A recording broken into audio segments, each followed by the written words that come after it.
piliin kung ano talaga ang karapat-dapat ipangutang, piliin kung anong karapat-dapat iprenda, at para saan magpeprenda, para maiwasan, ma-minimize ang makulong sa mga financial prisons. Avoid ang mga pag-guarantee. Yung utang ng iba, ikaw ang mag-guarantee, ikaw ang guarantor, ikaw ang sasagot, kung hindi siya makabayad, edi ikaw ngayon ang biglang mauobligang magbayad. Mag-guarantee, yes, pero dapat handa ang loob mo na magbayad kung hindi magbayad yung original na may utang. Kasi pwedeng hindi siya makabayad. Kasi nangangailangan nga siya, kaya kailangan niya ng guarantor. Ibig sabihin, wala siyang pera, may pangangailangan siya. So, napakalaki ng chance na mahirapan din siya magbayad. So, pwedeng mag-guarantee, magandang mag-guarantee, matulungin yon, pero ihanda ang loob na pwedeng ikaw ang mag-end up paying. At huwag ka makipagkagalit, mang-away, o sumama ang loob doon sa hindi makabayad, lalong-lalo sinikap naman niya ang kanyang kaya para makabayad, hindi lang talaga magawa. Kasi usually, yung mga magkakaibigan, magkakamag-anak na may isa mag-guarantee, pagka hindi na nakabayad yung talagang may utang, nagiging magkaaway pa yan for life. Kaya iwasan ang ganyang mga situation. At tayo naman, iwasan din natin na ipasubo ang kapwa by asking them to be our guarantors. Hanggat maaari, gumawa ng ibang paraan, huwag ipasubo ang sino man na siya ang mag-guarantee. Kasi hindi naman tayo nakakatiyak na mapapanindigan natin ang ating mga pananagutan. Paano naman yung nag-guarantee? Kawawa naman siya. Ganyan din sa simpleng-simpleng bagay. Halimbawa, kahit sa social media, merong i-like nyo naman yung aking post, i-like nyo naman yung contest na sinalihan ng anak ko, i-like nyo naman yung product namin. Paano kung yung gusto nyo mag-like, gusto nyo mag-promote, meron siyang reservations, meron siyang mga alinlangan na parang ayaw niyang itaya yung pangalan niya, karangalan niya, credibility niya doon sa product mo o sa post mo. So let's try not to ask people to do that for us.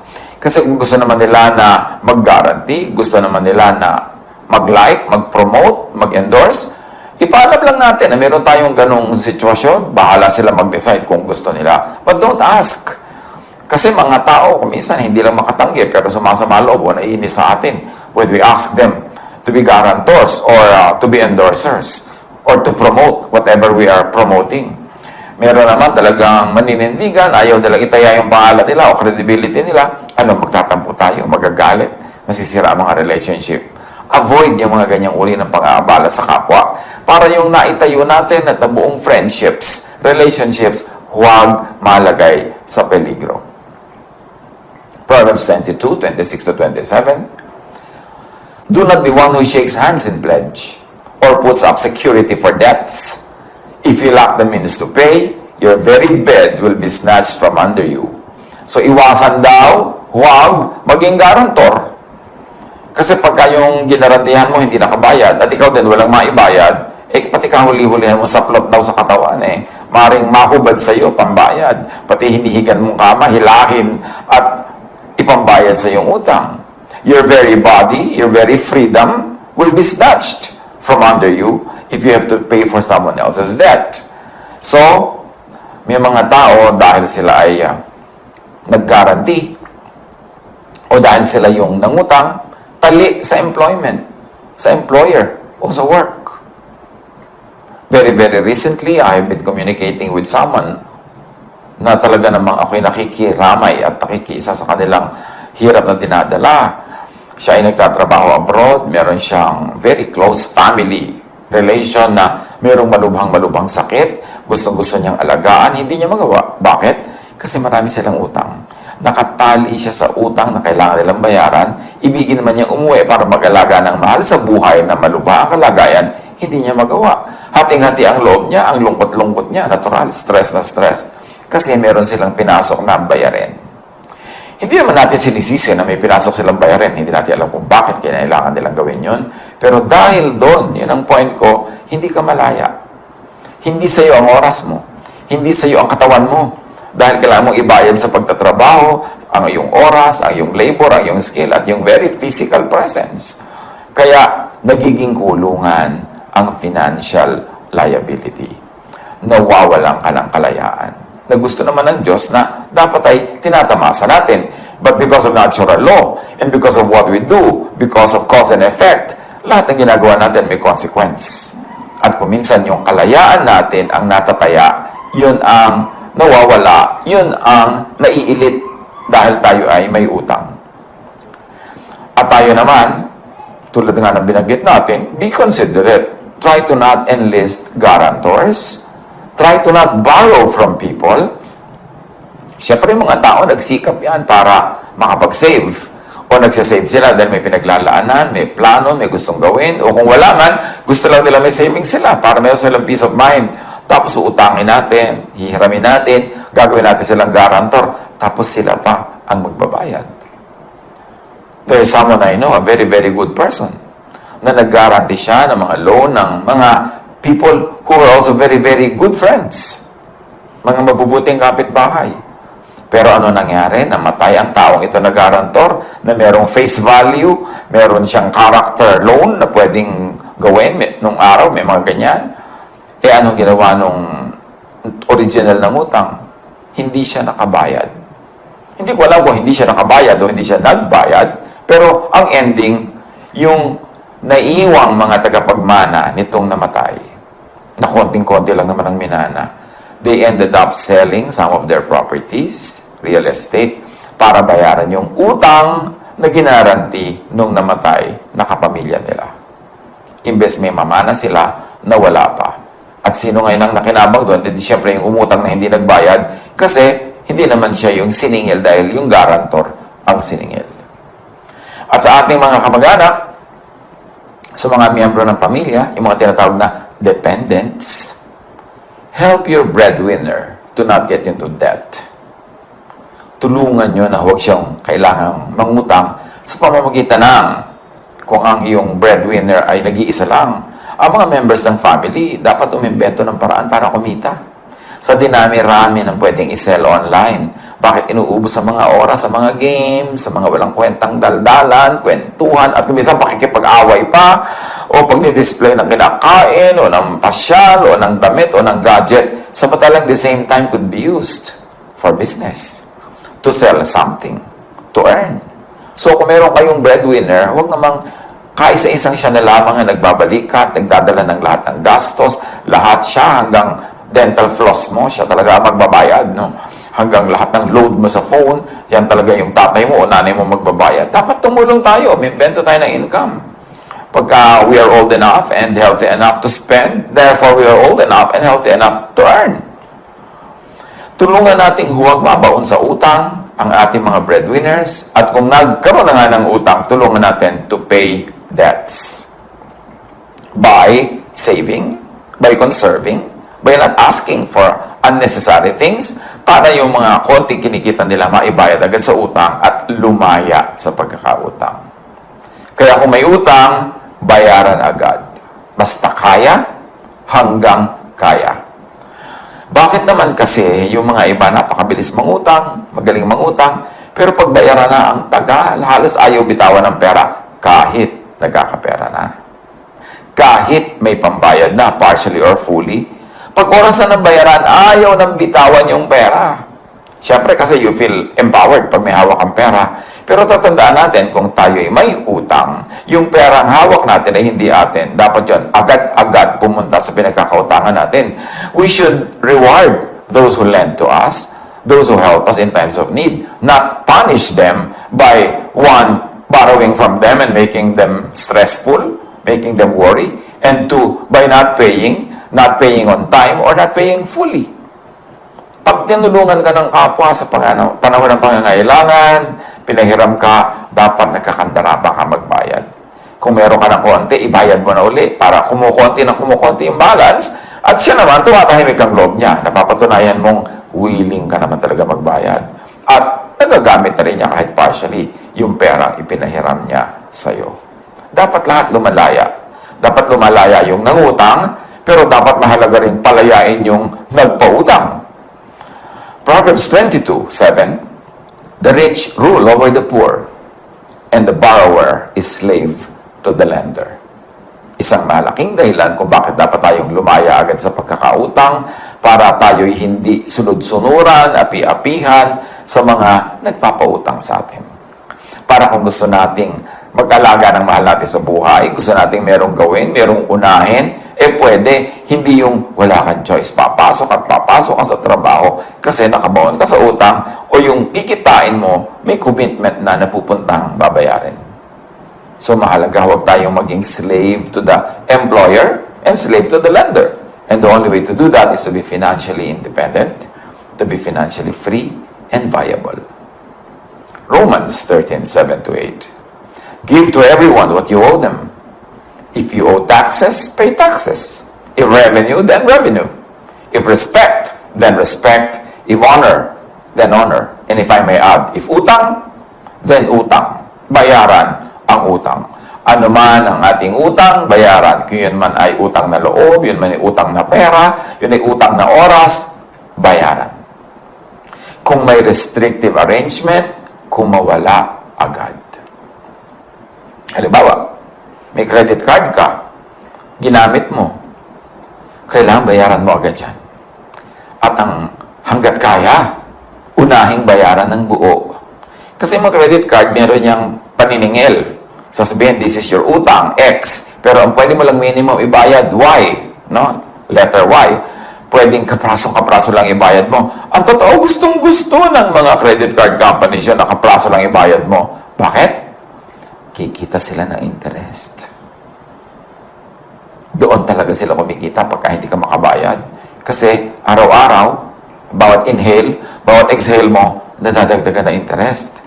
So ayaw nilang bayad ka agad kasi wala silang kinita sa interest. So gustong-gusto nila yon dahil na perfect na nila ang way of paniningil.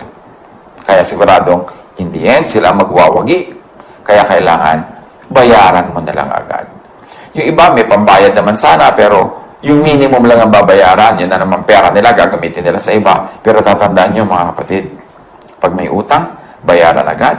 Habang kaya, bayaran ng buo para hindi ka magbayad ng interest. Yung kasing interest lang, pambayad mo na sa kuryente yan, o pambayad mo na sa tubig, o pambili mo na ng bigas, sayang. Proverbs 6:1-5. My son, if you have put up security for your neighbor, if you have shaken hands in pledge for a stranger, you have been trapped by what you said and snared by the words of your mouth. Pagka doon naging guarantor ka, kinulong mo ang iyong sarili. Yung iyong puwirma, yung iyong salita, naging kulungan mo yon. Kasi ikaw ang magbabayad pag hindi niya yan nabayaran. So ano daw ang gagawin mo? Kung biglang nag-guarantee ka pala, lalo kung sa stranger, hindi mo naman talaga kaano-ano o hindi naman super close sa'yo, ang laki-laki ng risk mo, sabi ng Proverbs, do this, my son, to free yourself.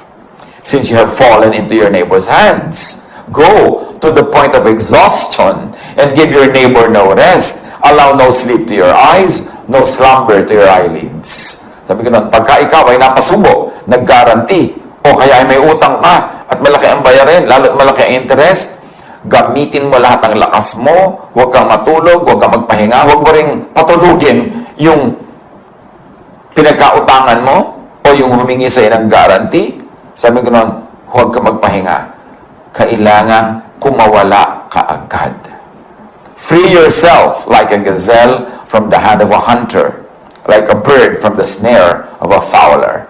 Kung makakakita tayo ng mga usa, mga hayop na nahuhuli ng mga hunters, lahat ng lakas niyan gagamitin para makawala. Sisikad, sisipa, lulundag, gugulong, ano man ang kailangan niyang gawin para makawala, gagawin niya yun. At yung ibon na nahuli ng bitag, talagang yan ay lilipad, yan ay ipapagpagan sarili, tatalon-talon, lahat gagawin niya para makawala.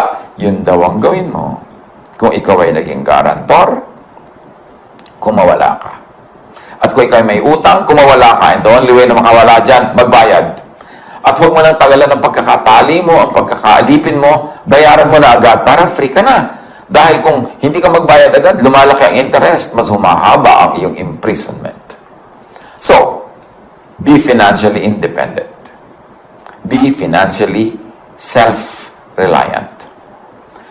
If you are old enough, healthy enough, then be financially independent. Hindi maganda yung word na dependent. Ang dami-dami mga tao, dependent po kami. Dependent po kami. Can you imagine yung word na dependent? Ibig sabihin, umaasa ka. So, di ba nila kay super bata, super tanda, o super may sakit o mahina, do not be a dependent. Gumawa ka ng paraan para ka kumita, makatulong ka pa nga, para self-reliant ka. Hindi ka slave. Hindi ka anino. Hindi ka bihag ng sinuman. At paano nagiging ganyan? Sabi ng Ecclesiastes 11:6, paano nagiging reliant? Sow your seed in the morning. And at evening, let your hands not be idle. For you do not know which will succeed, whether this or that, or whether both will do equally well. Magtanim ka daw sa umaga, at sa hapon, sa gabi, humawa ka pa ng ibang nagagawa, ibang trabaho, ibang business. Kasi, hindi mo naman alam kung alin sa mga ginagawa mo ang magbubunga ng marami, alin ang tutubo, alin ang magdadala ng income. So, gawin mo ang mas marami pang ibang options. Dagdagan mo yung ginagawa. Do not put all of your eggs in one basket. Huwag umasa sa isa lang trabaho. Buong pamilya, huwag umasa lang sa isang nagtatrabaho para lahat kayo mas secure ang footing. Kung lahat ng isang buong pamilya umaasa lang sa isang nagtatrabaho, paano wag naman kung sumakabilang buhay bigla yung nagtatrabaho na yon? O nagkaroon ng malubhang karamdaman, o nabaldado, di lahat kayo gutom. Kailangan nagkakatulungan. Para mga daliri sa kamay yan, iba ang function ng hintuturo, ng hinlalaki, ng hinliliit. Iba-iba ang mga functions. Kasi, ganun din dapat ang pamilya, nagkakatulungan. At ang kailangan ng mga tao, aware sila na huwag maging dependent unless too young, too old, or too sick. Kumita, gumawa ng paraan. At kung walang pagkakakitaan, o kaya ay full-time nag-aaral, etc., at least magtipid. Huwag kami imbento ng mga gastos at iiwas ang sarili sa mga activities na pwede ang ending, ma-aksidente ka, ma-hospital ka, maghirap kayo, kapapagamot sa'yo. Kailangan ayusin ang buhay para konti lang ang chances na papasok kayo sa isang financial horror. Magtulungan. Kahit nga mga nag-aaral, kung gusto mo talagang kumita, pwede kang magtinda sa iyong mga classmates. Ang dami-dami pwedeng itinda. Kung gusto mo talagang magtinda, ang dami-daming ang oras para sa social media. Bakit hindi pagkakitaan kahit ba lang half of that time? Better kung 3/4. Huwag mo namang ubusin yung mga libangan mo o gusto mong gawin. Pero ang tanong, nag-ubus ka ng ilang oras sa social media, may kinita ka ba? May natutunan ka ba that will lead to earning? Dapat importanteng iniisip yung mga ganyan. Tulad ng Proverbs 31:17-18, describing a most ideal wife and mother. She sets about her work vigorously. Her arms are strong for her tasks. She sees that her trading is profitable, and her lamp does not go out at night. Malalakas daw ang mga bisig niya para magtrabaho. At tinitiyak niya na lahat ng mga negosyo niya kumikita, may tubo, at hindi daw siya nauubusan ng langis sa gabi. Ang mga ilaw niya hindi biglang namamatay na lamang dahil wala silang langis. Dahil well provided for ang kanyang household, may mga supplies, may mga stock. Ganon dapat tayo, hindi lang yung nanay, hindi lang yung wife, lahat ng members ng family. Proverbs 28:19, those who work their hands will have abundant food, but those who chase fantasies will have their fill of poverty. So isa pa yan, na paraan para hindi tayo magutom, hindi tayo mangutang, o sumobra pa ng ating income. Sabi ko na, those who work their land will have abundant food. Meron akong isang realize, sa napakarami mga tao nagtatrabaho sa city, specifically sa Metro Manila, at marahil sa iba pa mga big cities of our country. Nagtitiis sila sa halos ay very miserable living conditions, sa anliliit na sweldo, long hours. Tapos malalaman mo, ang dami nilang lupa sa probinsya. May mga lupain silang nakatiwangwang. May mga bungang kahoy silang nalalaglag sa lupa at nabubulok doon, hindi nakokolekt. Marami silang pwedeng pagkakitaan doon, pero hindi sila na namamalagi, nagsisiksik sila sa mga cities na sayang ang mga assets nila. Siyempre, marami silang dahilan. Yung, ay mahirap magbenta, ay ganito, ay ganon. Pero ang point is, sabi sa Bible, those who work their land will have abundant food. At siyempre, hindi lang land yan, may equivalent na yan. Those who work their capital, those who work whatever, ang pagkakakitaan nila, asset na binigay sa kanila ng Diyos, magkakaroon sila ng maraming pagkain. Dapat lumagay tayo sa lugar. Be financially abundant. Diba? Una, be financially free, wala kang utang. Then, be financially independent. Tapos, talampasin mo pa doon, be financially abundant. Yung meron kang kinikita na lampas pa sa yung personal na pangangailangan. And the way to abundance, produce surplus. Kumita ka ng higit sa iyong pangangailangan, magtanim ka ng higit sa iyong kailangan, anihin at kainin, para may sobra-sobra. Proverbs 30:22, a good person leaves an inheritance for their children's children. Good person daw yung meron ka na impok, na itabi, maipamana, hanggang sa iyong anak at hanggang sa iyong apo. Hindi naman ibig sabihin na bad yung hindi nakapagpamana o nakapagbigay, paano naman kung talagang hindi ka pinalad o kaya ay talaga napakarami mong gastos na sinuong o maraming mga dilubyong dumating sa iyong buhay. Pero ang ibig sabihin lang nito, goodness is defined as producing surplus. Bakit mo kailangan mag-produce ng surplus? Kasi laging merong tao, less healthy than you are, less powerful than you are, na mangangailangan, edi para may pambigay ka, para may pangtulong ka. Magkakaroon kang anak kung bibigyan ka ng Diyos, magkakaroon ka ng apo kung bibigyan ka ng apo, at mangangailangan sila ng tulong, especially at the beginning. Pag nagsisimula sila, kailangan nila ng capital, kailangan nila ng introductions, at kung ikaw may magandang pangalan, may magandang bulsa, magandang introduction yun, napapakinabangan ng anak o ng apo. Sabi ko na, ng mga taong mahuhusay, iniisip din nila yon, hindi lang para sa sarili nila, na yung kanilang mga anak at apo, makinabang sa kanilang husay at sa kanilang galing. Huwag natin baligtarin na tayo yung apo at tayo yung anak na umaasa sa galing ng magulang o ng lolo o ng lola. Kailangan tayo ang mag-reverse nun at magbigay ng pag-asa, magbigay ng tulong, magbigay ng pangangailangan ng mga susunod pa sa atin. Psalm 128:2, you will eat the fruit of your labor. So, yes, maraming mga nag-i-eat, pero fruit nino, fruit ng labor ng iba.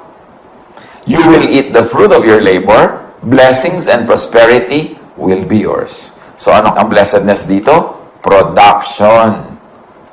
Kailangan magaling ka sa production para hindi ka maging financial slave, para ikaw maging financially free.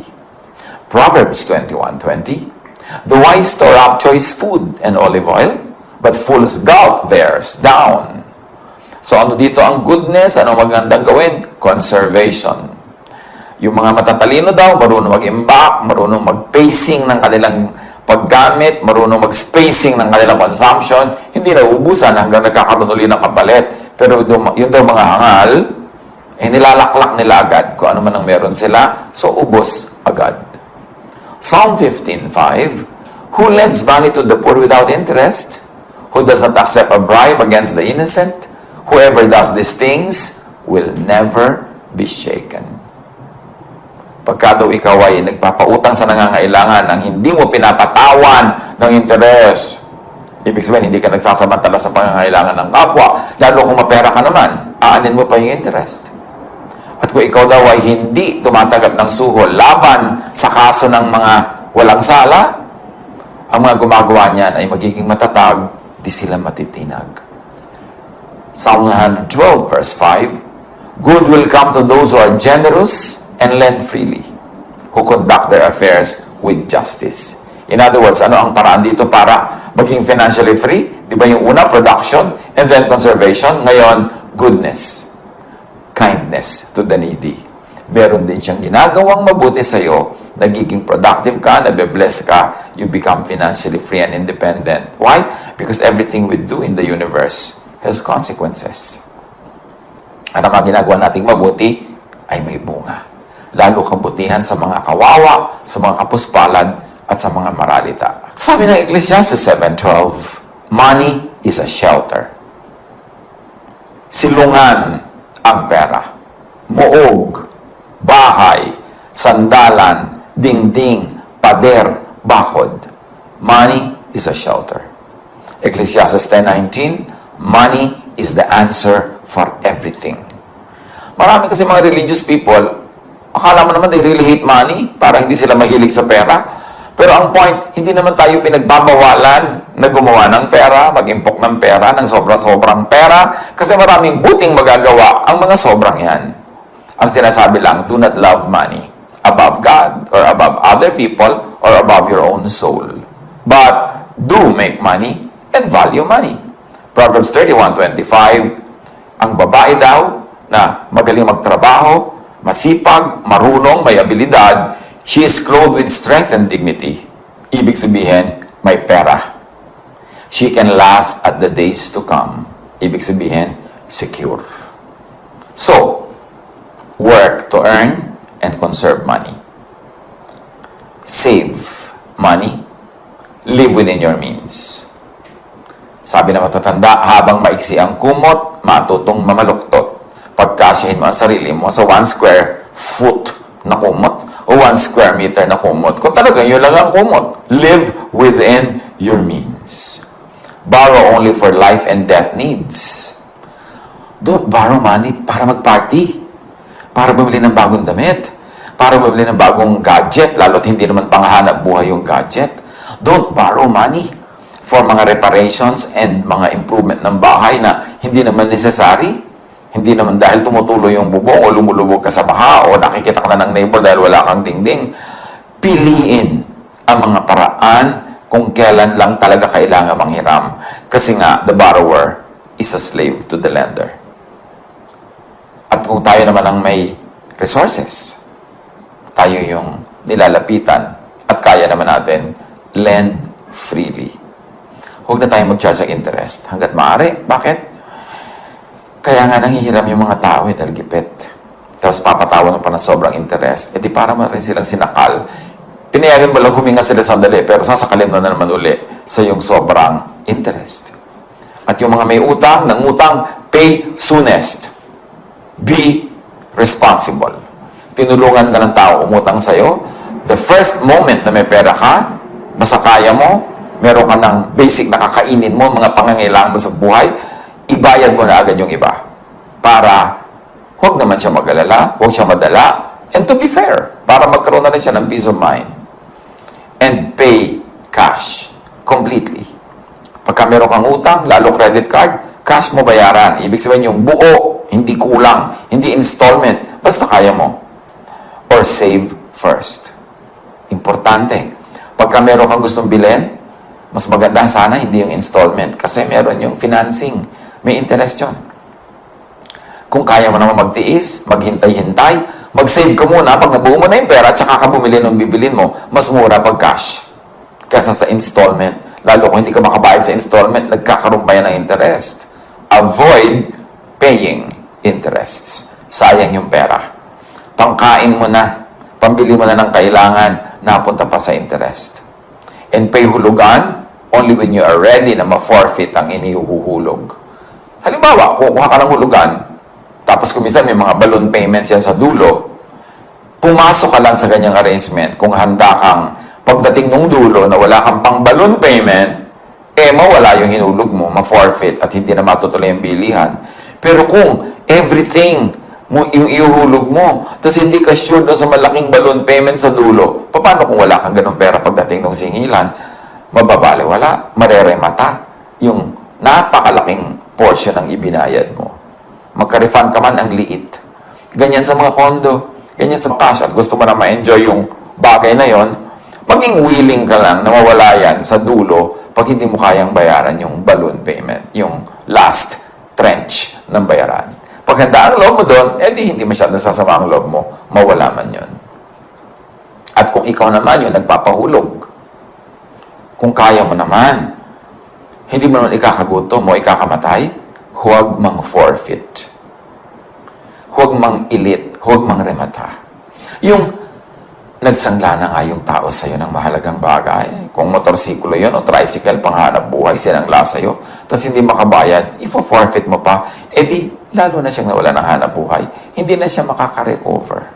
So kung bine-bless ka naman ng Panginoon, na pwede ka namang magpalampas na lang muna o maghintay na lang uli ng payment, huwag mo na sanang ilitin o rematahin, lalo kung panghanap buhay.